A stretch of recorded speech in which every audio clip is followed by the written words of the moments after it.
Welcome to Medical Myths, Legends, and Fairy Tales. I'm your host, Dr. Alan Christensen. Look, you know that between the latest online fads and the crazy media headlines, it's easier than ever to get confused about your health. And you and I just want to feel better and live longer. We want to know what works.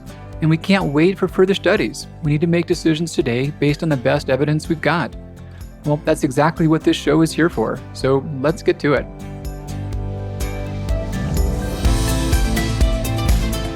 Hi there, this is Dr. Linda Kashaba from Integrative Health. Would you like some help with your thyroid? We would absolutely love to help you out. And guess what? We can even do remote care. Please call us today at 480-657-0003 to set up your first appointment. If you mention code podcast20, you will get 20% off from your first visit. That phone number again is 480-657-0003, and the code is podcast20. Can't wait to meet you. Hey, Dr. C here with you. You know, people often give me grief because I'm not on the bandwagon for, full-on low carb and total keto. People think, well, shoot, I want to get rid of fat. Why don't I just quit eating carbohydrate? Why don't you tell me to quit doing that so I can get all the fat out of my body? Because that's where fat comes from, carbs and sugar.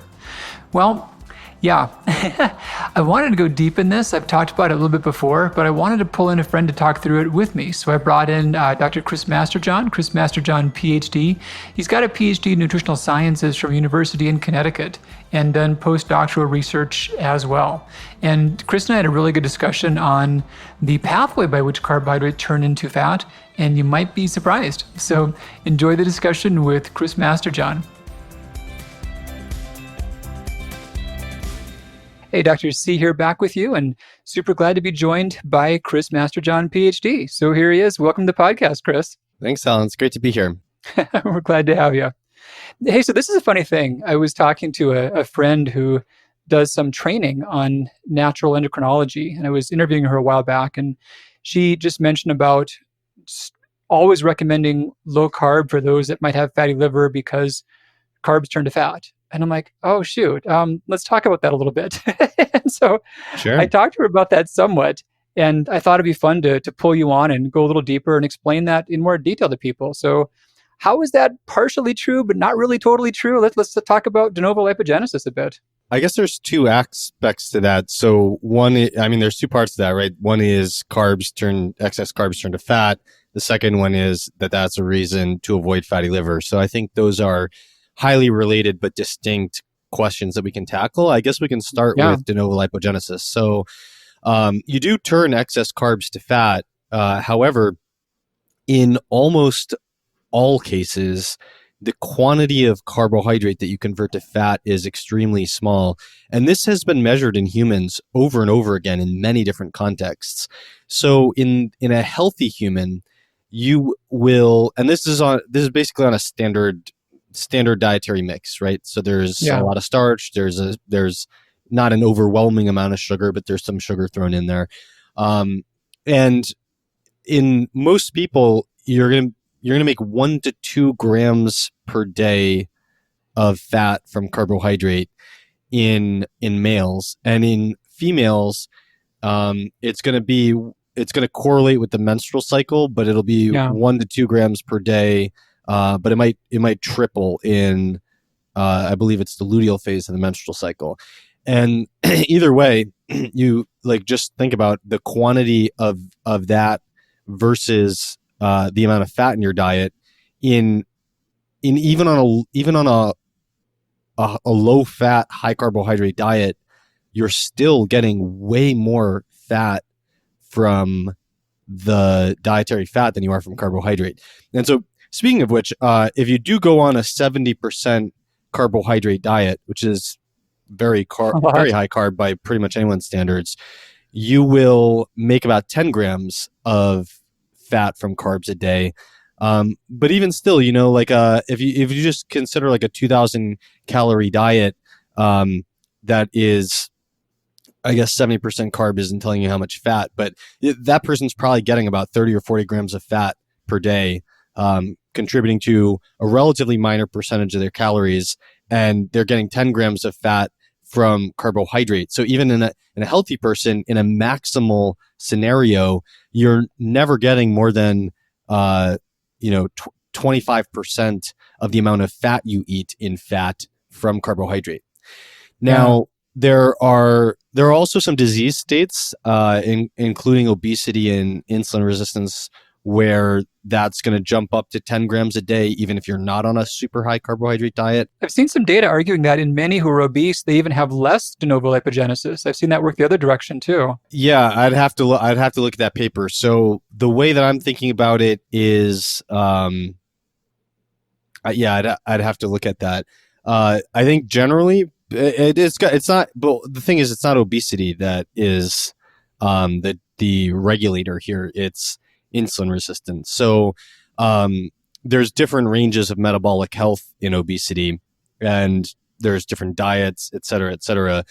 The relevant factor is whether someone has selective hepatic insulin resistance. And so the concept of selective hepatic insulin resistance, which is normal among people in modern society who have insulin resistance. What that means is that in the liver, insulin suppresses the release of glucose, and it also stimulates the synthesis of fat. And the glucose pathway becomes resistant. So the liver keeps releasing glucose, but the lipogenesis pathway does not become resistant. And so what happens is you need more insulin to control the blood glucose because the liver is becoming resistant to that pathway. And so the amount of insulin that you need to control blood glucose rises. And because the lipogenesis pathway has not become resistant to insulin, then you have more insulin getting more lipogenesis out of that liver. So that's not caused by obesity. That's caused by selective hepatic insulin resistance.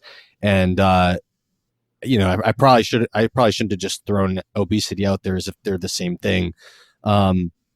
But either way, so like the main point, right, is that under no normal circumstances are you hitting above 10 grams per day fat from carbohydrate. Now that might be different if you have someone who is consuming almost all of their carbohydrate is fructose, and no one is doing that, but fructose is more lipogenic than glucose, so you might get more out of that. And I don't know exactly quantitatively what that effect would be, per I read unit. on that. I read on that pretty recently. It surprised me. There's actually a fair amount of fructose that also converts back to glucose, which I wasn't aware of. And it also did show that the conversion of fructose, it also showed that the conversion will be upregulated in case of fatty liver, but it's by like 30% or 40%. So we're talking about, a third more of a few grams. So still a the rate of de novo lipogenesis? Yeah. Yeah, let's come back to that point in a minute or two, and just because I think that's the separate concept is, in fatty liver, does it even matter? And I think that's what you're getting at. But so there's one circumstance where it is very known that de novo lipogenesis can go way over 10 grams per day, and that is when you eat more carbohydrate than your total caloric needs, which like doesn't happen outside of. I can think of, like I've tried to think of scenarios where this would happen, because I used to put it when I was a professor at Brooklyn College. I would try to brainstorm scenarios to put on exams, like would you expect de novo lipogenesis to exceed whatever in the scenario?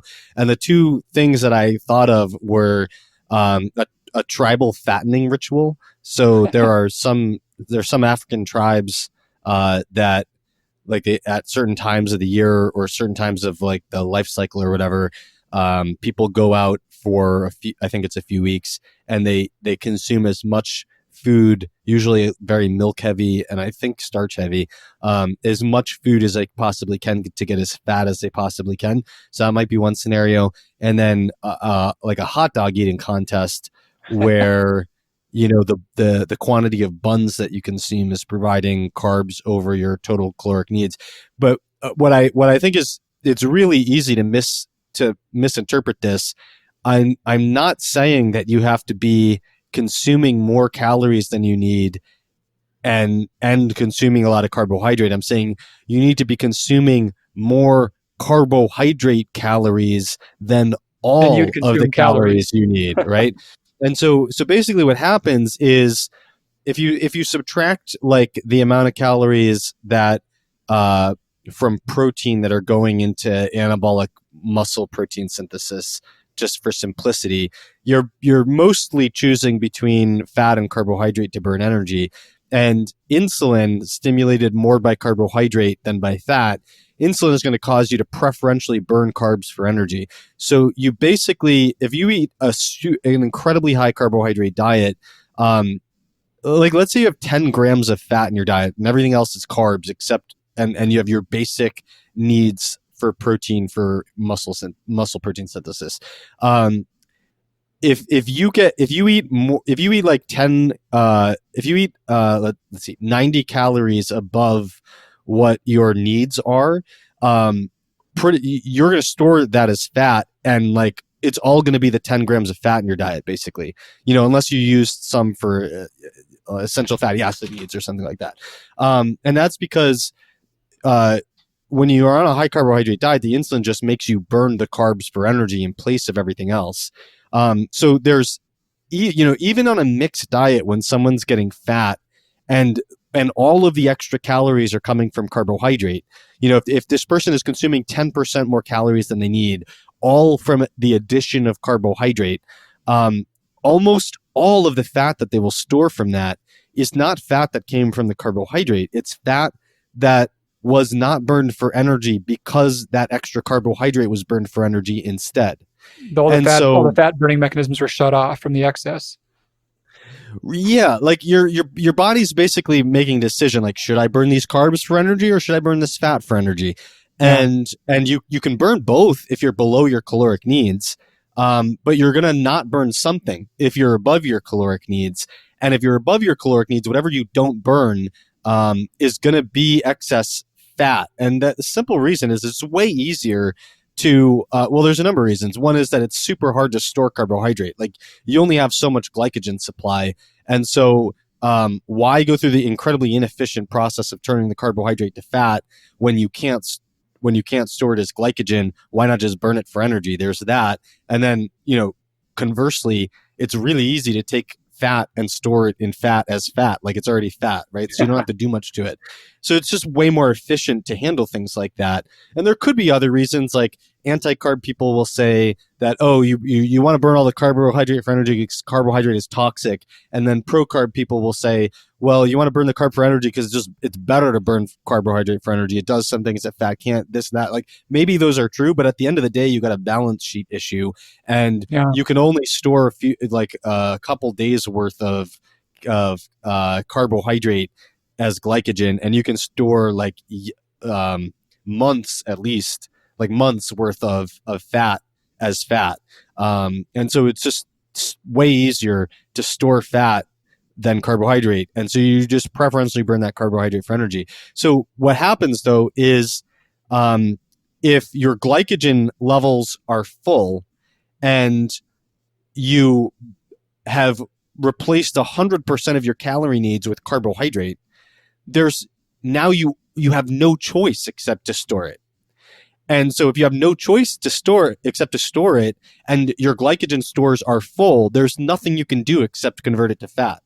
So if you require 2,000 calories a day and you eat 2,100 calories as carbohydrates, and whatever fat and protein you ate, you'll have 100 calories of carbohydrate that you convert to fat. And if you need 2,000 calories and you eat 3,000 calories of carbohydrate, you have 1,000 calories of carbohydrate that you're going to turn into fat if your glycogen stores were full, because there's just now you're forced to do that. You're forced to engage in this relatively inefficient process.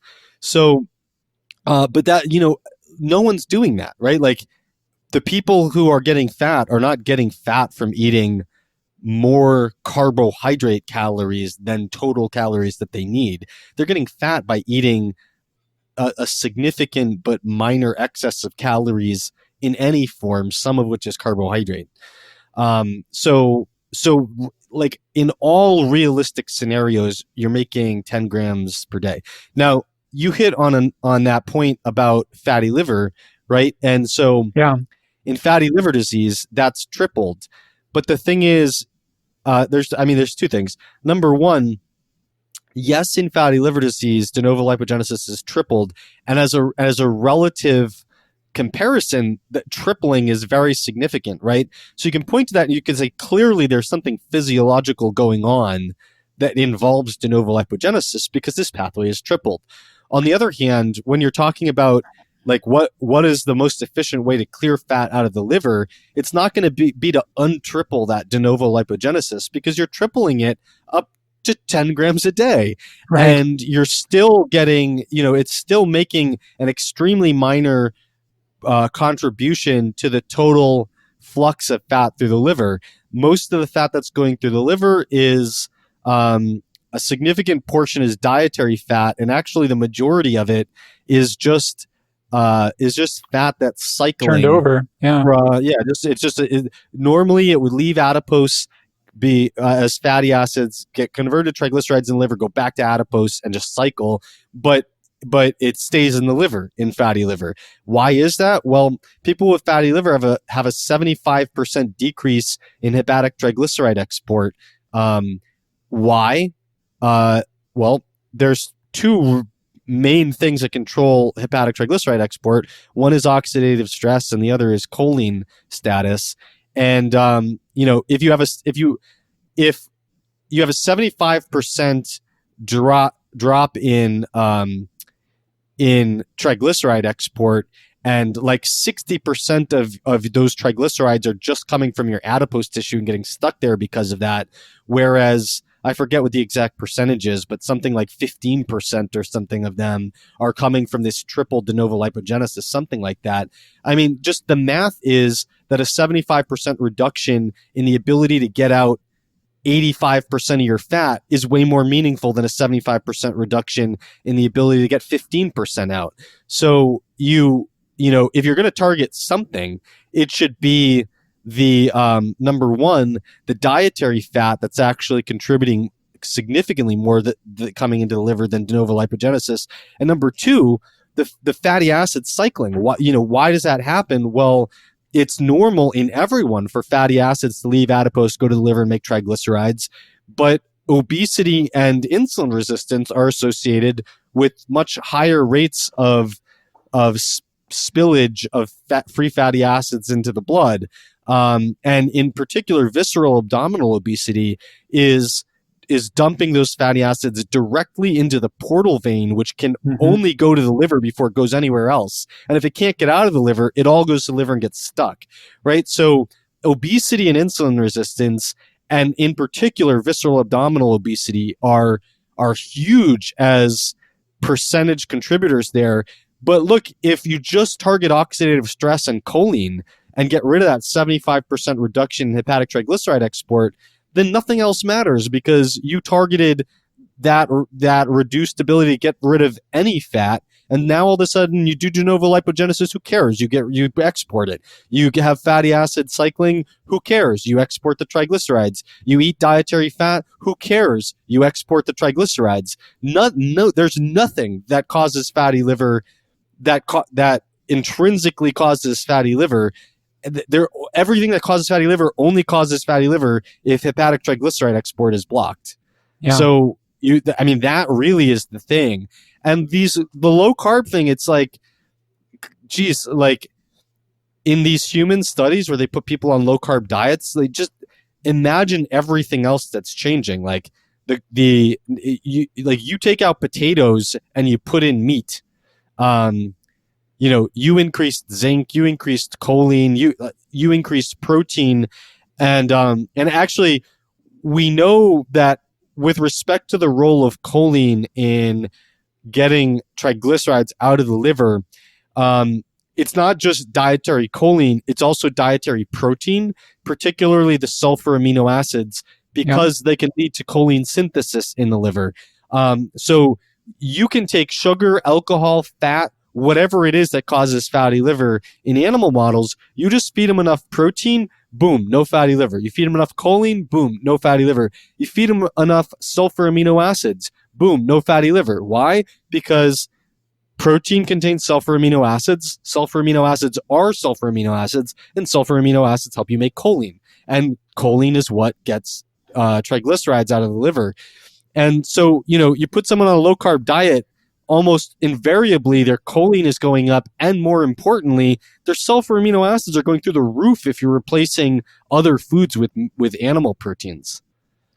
And the whole fuel balance, the whole fuel state is huge too. Like I've seen a lot of the animal models on fructose. And if an animal's at, a isocaloric state, if they're at fuel balance, then fructose within that has no relevance. But once they're above their fuel requirements, then pretty much any substrate, whether it's fructose or saturated fat or whatever else, then that's much more lipogenic. But yeah, the fuel balance is a huge part of that as well. Yeah.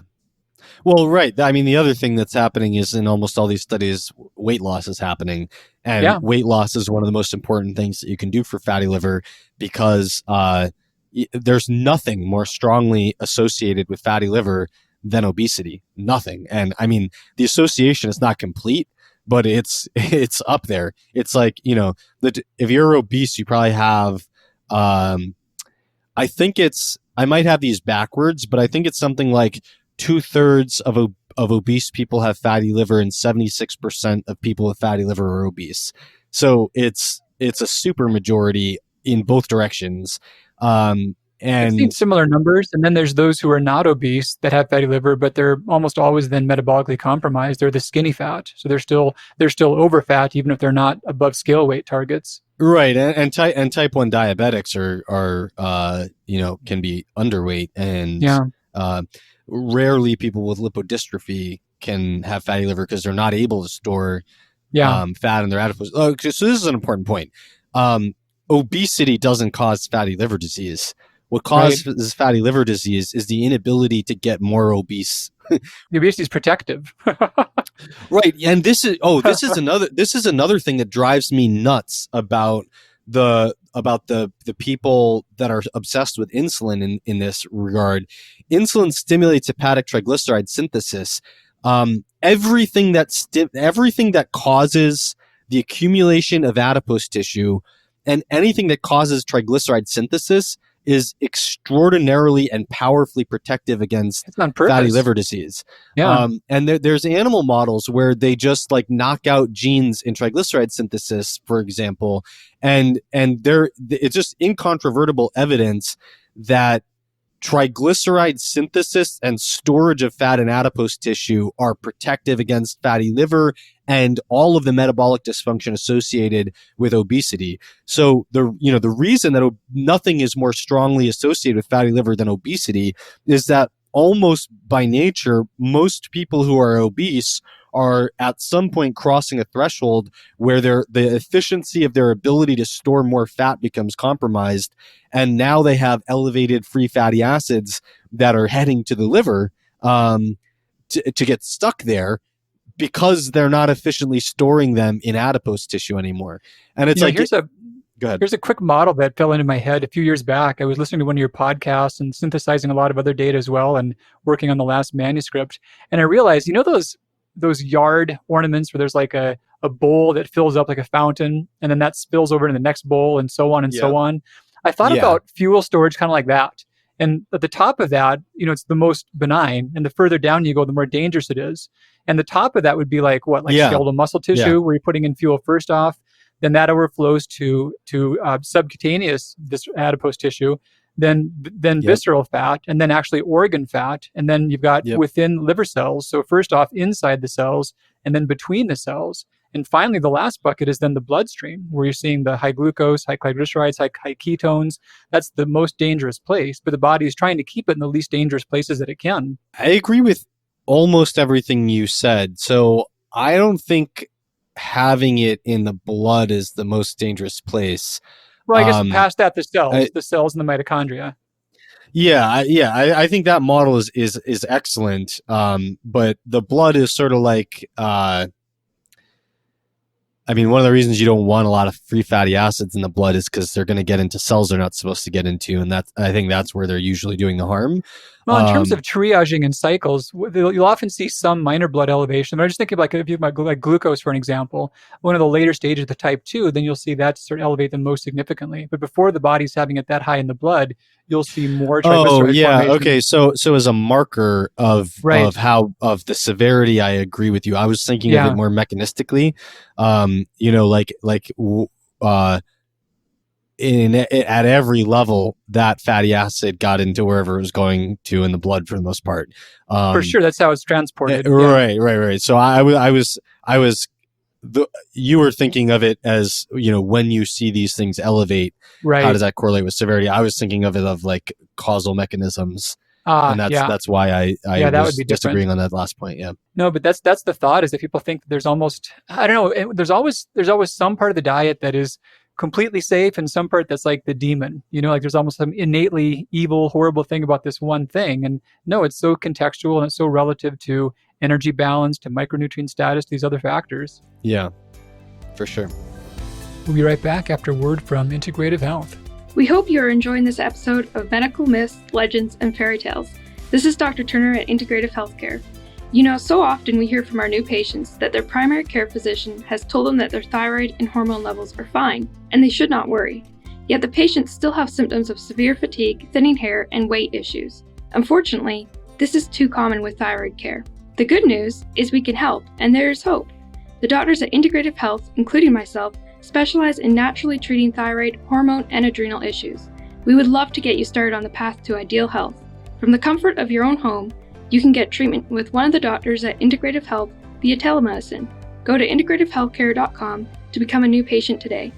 Use code PODCAST20 for 20% off your new patient visit. Again, that is integrativehealthcare.com, and use code PODCAST20. Get back on the road to thriving. And now, back for more medical myths, legends, and fairy tales. You mentioned choline. What are some other micronutrients that are relevant to the body's capacity to utilize and break down those fats? With specific respect to getting them out of the liver, or just in general for fat beta oxidation in general? Yeah. Okay. I mean, so beta. There are most of the B vitamins are essential throughout energy metabolism.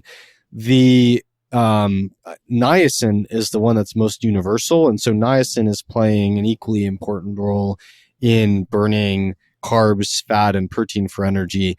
Riboflavin really sticks out among the B vitamins as being very important to fat metabolism. So you need about twice as much riboflavin to burn fat for energy as you do carbohydrate for energy. And so riboflavin really it's like thiamine is biased towards carbohydrate burning in a very similar vein. And then niacin is just kind of like everywhere. Then, biological complexity is kind of like, and of course, vitamin B5 as coenzyme A is pretty universal, and it's probably on the order of like 20% more of it you need when you burn fat, which is very minor compared to the association between riboflavin and fat burning. But biological complexity is, I think of an onion where, you talk about a layer of the onion, you peel it back, and then all of a sudden there's another layer. Peel it back, and all of a sudden there's another layer, right? So you can't engage in beta oxidation if you're not supporting the citric acid cycle, and if you're not supporting the electron transport chain. And by the time that you're looking at that as a whole, you're looking at basically all the micronutrients. You're particularly looking at pretty much all the micronutrients for sure. The ones that probably stand out the most are like most of the Bs, B1, B2, B3, B5, and B7, which is biotin. Those guys really stand out. And then iron, copper, and sulfur really stand out in the electron transport chain. Coenzyme Q10 you do get in the diet, but it's not an essential nutrient, but that is, consuming in the diet is relevant to how much you have in the electron transport chain. And then a lot of times there's minerals that are cofactors for enzymes that, like, you don't find this in the textbook. You don't find it in discussions of of those nutrients in nutritional textbooks, but you go into an enzyme database and you look up the known cofactors to these enzymes and you see, oh wow, calcium is involved here. Like I found out recently that potassium is a cofactor in glycolysis, and Oh, you wow. never see people talk about potassium as a cofactor for anything. I've not heard that. And yeah, I mean, if you talk about potassium, you talk about it as an electrolyte, and Sure. I've never seen a biochemistry class at any level that covers the role of potassium in glycolysis. But it's there if you look up the enzymes. So I haven't looked up the cofactors of every enzyme in these pathways, but I bet you anything we'd add 5 or 6 minerals to this list if we did. When I asked you about that, you've got a handout about testing for nutrients, and I've had a lot of people ask about different tests for that, and I've done many over the years, and we've had the habit in our practice of doing split samples with a lot of our specialty lab tests. And I won't talk about companies, but there's some that do assays of large varieties of micronutrients at once. And when we do split samples on those, if we check the same person twice on the same time, with different names for half of their sample, we At the see same completely lab? different results. Yeah, yeah, That's the same at the lab. same Yeah, day. that's concerning. Yeah. And so I've always been intrigued and eager to find some good ways to assay that stuff. But the first one, it was kind of a bizarre thing, but there was a man who was a rep for one of the companies, and this was back in 95. And he was quite ill with a chronic disease. He was tested and his levels came back perfect. His wife was tested. He wanted these done through his company, and she had apparently good health, and she had all these abnormalities. And he passed away soon after that. He was so ill. And so it left me just somewhat skeptical. And on another occasion, probably in about 97, I just tested myself twice and put a random name on one of the samples. And me and John Doe, whoever, got completely different readings. And yeah, that's also left me just somewhat skeptical about many of the popular functional tests. And I've done those split sample things a lot. And that doesn't even validate clinical viability or clinical utility. It's just saying whether or not the data is reproducible. And so many of the things that are out there properly used are just not even reproducible on split samples. Yeah, that's concerning. That's definitely concerning. And I don't order tests for anyone because I'm not a clinician, so I haven't done this, but I do consulting with people who have generated their data elsewhere. Some of the people that consult with me have a lot of money and run many of these tests. Like I have a client who runs I think quarterly runs amino acid and organic acid panels, 2 different panels offered by the same company, and then has like charts of every analyte on there over time with 2 lines, one from one panel and one from the other. Again, 2 panels offered by the same company measuring, with most of the analytes overlapping. And what he's found is that, a lot of the analytes have very good overlap between those 2 tests, and other analytes, some analytes don't, to the point. But what's really weird is there was one case, like his isovalerial glycine was always high on one of these tests and was never high on the other. So there was consistency within the panel, but there was dramatic inconsistency between the panels, despite the fact that these are offered by the same company, right? And so it's concerning to me, but there's a certain point at which there's sort of like nothing you can do about this because there's not any published data on it. I mean, you might be in a position where you've done so many split tests that you can say, well, this marker from this company tends to behave well, and these other markers from these other companies never behave well. And that would give you a basis for ignoring certain ones or paying more attention to certain ones. Unfortunately, off the cuff number about just the number of labs that I've been intrigued by that I would like to have used, it's probably 95% or more that I've just dropped and not gone forward with for that reason. Yeah. Are you willing to talk about any specific ones that worked and didn't work? One group of assays that I've seen a couple reproducible. I have no financial ties to any of the labs, but two positive things that I'd be happy to speak about is just reproducible data on some IgG4 panels. There's debates about clinical utility, but two that I've seen have been reproducible have been Meridian Valley and US Biotech. Again, I have no ties. I've probably checked about 30 different labs. And so of all the things that I've checked, those are a few things I've seen reproducible. I've seen a couple of companies' salivary cortisol assays reproducible, and I've seen some toxicology, some RBC elements relatively reproducible. But that's about it from most of the things that you've probably heard of. That's disappointing. It's a shorter list on that side than the other side. Yeah, I think that part of this is probably contextual on what range you're in. So, for example, like some of these tests might be much more reproducible when you're dealing with people who are way out of the normal range, and maybe not so reproducible when you're talking about like 20 or 30% variation in the normal range. But as a generalization too, a lot of this whole world of specialty labs, they are somewhat incentivized to have ranges that yield more abnormal findings. That does end up engendering more testing and more follow-up. So in most cases, there are a fair amount of outlying results that we see. Yeah, I think that's more true of the functional labs. Yeah, or that's exactly what I'm the saying. labs marketed at functional medicine people, which, by the way, you can generally more or less reproduce with labs that are marketed at. So look, someone who orders, am I allowed to name some names of tests here? Sure. Okay, so someone who orders a Denovo ion panel from a functional medicine doctor is probably not trying to diagnose anything, and is probably like in a relatively healthy range relative to anyone who's getting a plasma amino acid or plasma organic acid test from LabCorp or Quest.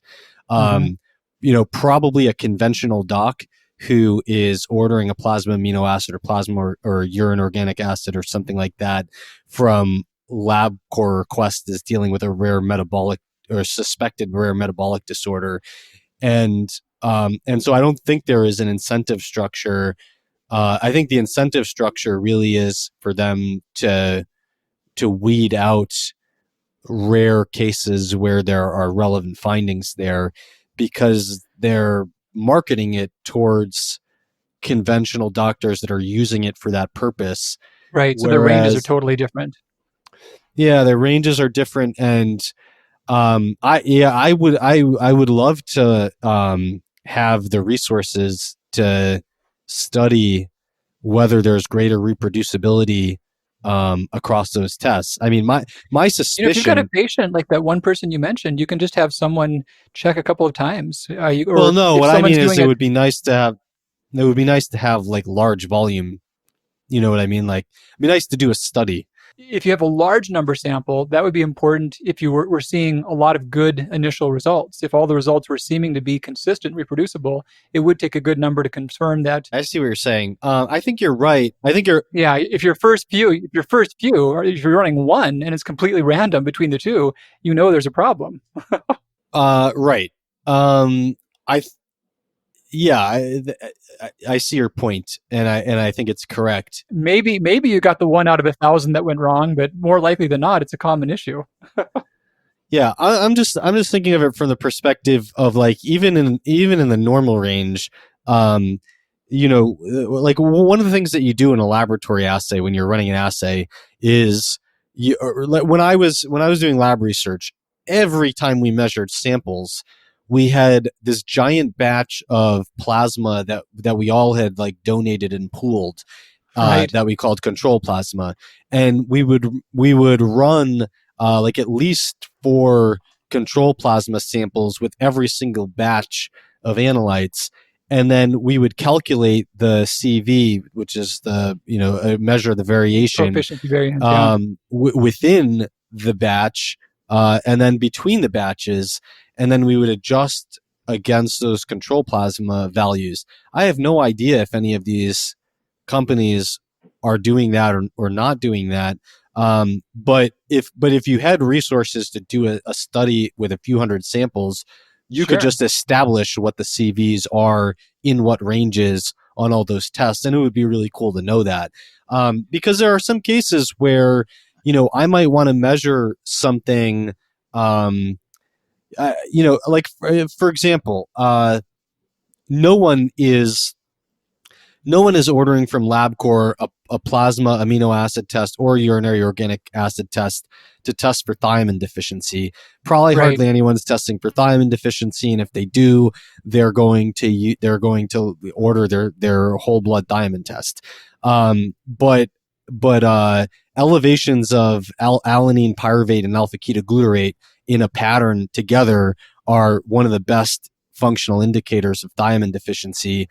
And arguably better, or arguably like at least if you also, like, you might measure thiamine, but if you also measure those, you're getting much more information. I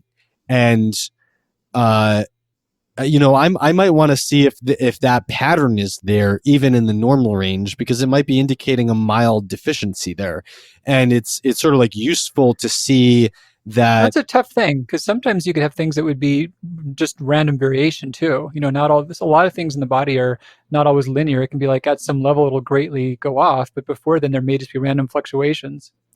Well, that's why I'm saying it would be wonderful if we had quantitative data on what the variation batch to batch or variation fasting morning to fasting morning is. And it's a shame that we don't have that information, because there's a lot of utility in looking at those things. But as you said, there's a lot of questions on the consistency of the lab stuff. One thing that's really frustrating is that there are some labs that are just lab markers that are much better than what's out there and are just really hard to do. And because they're hard to do, the big labs don't do them. And then these little labs come up that do them, but you really question whether the little lab knows what the heck they're doing. So for example, LabCorp offers total glutathione and doesn't offer oxidized and reduced glutathione. And this is extraordinarily frustrating to me, because I specialized in my labs. Our specialty was oxidative stress. We measure glutathione all the time. I'm very familiar with measuring glutathione, and it's not that useful to only look at total glutathione, because you can have total glutathione well in the normal range, but the oxidized to reduced ratio can be way off. And in fact, that is so like if you calculate the glutathione redox status with the Nernst equation, which gives you a measure in millivolts of the reducing power of glutathione, which is based on a combination of the total amount of glutathione and also on the ratio between glutathione and its reduced and oxidized forms. You get very small if you do the test right.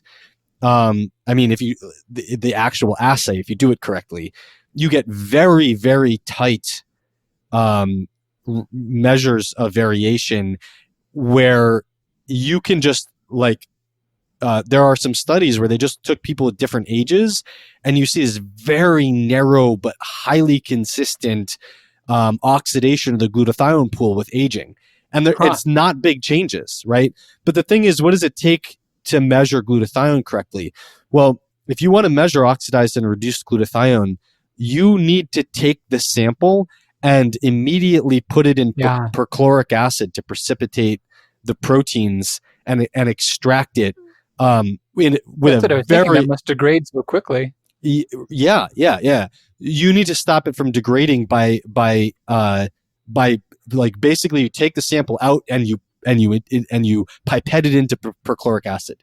You need to work very quickly in doing that, and then everything else you do after that to get into the freezer also needs to be done relatively quickly. And so, probably part of the reason that LabCorp doesn't offer oxidized and reduced glutathione is because like LabCorp probably doesn't even, like the average LabCorp, they probably don't even have perchloric acid in their cabinet, right? And it's pretty dangerous to use too. You have to have it, if you're doing it right, it should be under a fume hood. That's a strong acid. You don't want to get it on your skin, right? And so it's an occupational risk. Like the person who signed up for phlebotomy didn't sign up for using dangerous acids under a fume hood. Right. So they're just like, we have to do that, screw that. But then these other little companies come up and they're like, oh, we'll offer it. And so I'm like, oh, finally someone offers oxidized and reduced glutathione. And so I start, telling people they should get it. And then almost everyone comes back with their glutathione pool oxidized, which is, it's kind of plausible because like, people don't pay me a bunch of money for consulting if they don't have a problem. Right. Right. But then I talk to some of my clients and I'm like, well, what were the instructions this kit and what'd they do? Did they put it in perchloric acid? And they're like, no, they didn't do that. And so a third or so of blood samples, they can't even keep white blood cells stabilized before they're analyzed. So, those things happen with much less delicate elements. Yeah, so I think it's just a case of like the big labs, I think, are the bigger the lab, the more responsible they are, and the more likely they are to say like, that's really hard, we're not going to do it. Whereas these little labs come up and say, well, these other labs don't offer this, so we're going to offer it. But unfortunately, they don't know what they're doing. and how could they know what they're doing if they're going to measure like everything? Like when I was doing my doctoral dissertation, I understood how to measure glutathione because I was reading a bunch of papers on how to measure glutathione. Like you got to be you're very deep into an expertise in a narrow topic if you're sitting there reading papers about the analytical laboratory methods used to do it. Like methods papers are like very few lots of doctors measure cholesterol. Very few of them are sitting around reading methods papers on the analytical methods to measure cholesterol. Like none of them are, right? And so, even someone who wants to read the occasional review of like how consistent is particle testing, that's only going into depth, LDL particle testing or something like that. That's just going into the level of depth of, we sent these samples to these different laboratories and here's the variation in it. That's not going into, you want to incubate it in this and then centrifuge it at this speed. And so these laboratories that are, we measured a bunch of things when I was in doctoral dissertation, but we weren't doing, every day we get samples and we run everything on them. I only had a few things where I was reading methods papers on it. So I think that when they're going to offer 200 tests and they're going to offer a bunch of difficult tests that no one else is doing, they're probably not spending the time to develop real core expertise in the nuances of how to do that test correctly. Well, and so you think about those 200 different analytes, and you can see how if they were run again on the same sample on a separate batch, that you could get totally different results. Yeah. So yeah, a cool thing I was just hoping you would mention for the listeners too is that you made a really good guide. I saw this a while back about just some ways some people could know how they could test certain micronutrients. You got a little cheat sheet about that. Can you describe that for us? Or yeah, so testing nutritional status, the ultimate cheat sheet, is my it's called the ultimate cheat sheet, and you might think like, how can a cheat sheet be ultimate? And so it's basically like, on the one hand, if you're not reading the whole thing because you're managing a lot of patients and you want to understand all the problems, you really only have to read 6 or 7 pages of this because it walks you through deciding it's basically a system where it holds your hand and it walks you through first deciding what resources are available to you. Some people have a lot of money, some people have a lot of time, some people are limited in both of those, but more in one than the other. And it helps you say, okay, these are the resources I have, this is what I'm willing to spend. And then it gives you 3 different approaches: a comprehensive approach, a cost-saving approach, or a time-saving approach. And those approaches have different ways of collecting data. So in the comprehensive approach, you're doing a comprehensive nutritional screening with either the best gold standard tests for nutritional status or their best approximations in what is commercially available. And you are doing a dietary analysis. You're using blood pressure because it's easy to measure at home and can provide some input on your electrolyte balance. And you're going through an index of 180 signs and symptoms that could relate to nutritional deficiencies, toxicities, or imbalances. And if you're using the cost-saving approach, you are not doing the comprehensive nutritional screening for lab tests. You are reserving lab tests for when doing that lab test would provide really important input into making a bifurcated decision between 2 very different action plans. So basically, you're reserving the testing for when you need to. If you're using a time-saving approach, you are doing the comprehensive nutritional screening and you're cutting out the other things that are more time-intensive. Either way, it basically walks you through and says, given this data, if this is off, go read this section. And if your probability is all pointing you towards a particular nutrient being of concern, then it gives you an action plan to address that and a way of monitoring that action plan to make sure that it's working. And so it's really a comprehensive system for managing nutritional status, and it is called a cheat sheet because of the fact that you can really get away with just reading 6 or 7 pages from it to get up and going and follow through with an action plan. Whereas it's called the ultimate cheat sheet because hiding behind those 6 or 7 pages are another more than 70 pages of very succinct and practical information on all of the nutrients that you can access on an as-needed basis. No, I love it. I've read it, and you can get some quick guidance when you want it. You can go deep when you want to on that. So yeah, I'll get the links for that in the show notes and highly recommend that as a resource to people. Cool. Yeah, so this is awesome stuff. I appreciated connecting, and like I said in the intro, I'm a fan of your work and highly respect what you do, and really encourage others. This whole podcast, the medical myths, legends, and fairy tales, there's a lot of good data out, but in a lot of cases, there's things that, I don't know, people mean well, but they pass around fads and ideas to take on more truth just because they've been repeated more often. But I see you as just someone out who's putting out good data and, cutting through a lot of the hype, and yeah, keep on fighting the good fight. Thanks, man. It's been fun. You too. So check out more Chris Masterjohn, PhD.com, or at Chris Masterjohn on all the social channels, and we'll get links for all that in there as well. And all right, Chris, so have a great one. And listeners, take good care. Good to be back with you guys, and we'll talk in real soon. Bye-bye. Thanks, Alan. You too.